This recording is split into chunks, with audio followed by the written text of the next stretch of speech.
যেভাবে শপথ নিয়েছেন আজকে দপ্তর বন্টন হবে, তো দায়িত্ব যেটা বিধায়ক আছেন এখন প্রতি বিধায়ক একটা কিছু দায়িত্ব পালন হয়েছে। নিশ্চয়ই মন্ত্রী হলে তার দায়িত্ব বেড়েছে। আর যে দায়িত্ব দল সরকার মুখ্যমন্ত্রী দেবেন সেই কাজটা করতে হবে। আগেও বলেছি দল গভর্নমেন্ট যে যে কাজ আমাকে দিয়ে করাবে সে কাজ আমরা করব।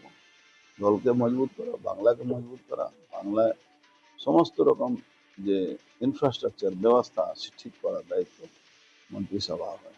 মন্ত্রিসভা হিসাবে আজকে এর বন্টন হবে, ডিপার্টমেন্ট বন্টন হবে। কোন দপ্তর পাওয়ার সম্ভাবনা রয়েছে? সেটা ওইসব সম্ভাবনার উপরে আমি চলি না।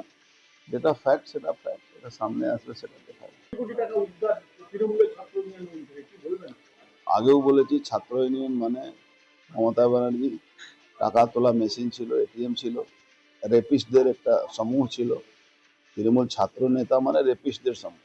একটা লোককে আমার এগেনস্টেও দাঁড় করিয়েছিল, সে সভাপতি ছিল। এরা একদম মানে কি বলা যাবে, মানুষের শ্রেণীর মধ্যে এরা পড়ে না।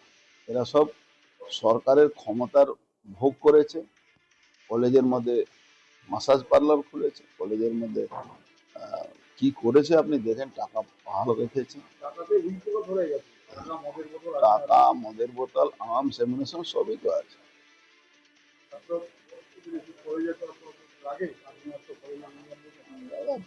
বাংলাকে মমতা ব্যানার্জি, বাংলার মানুষ মমতা ব্যানার্জিকে ক্ষমা করা উচিত না।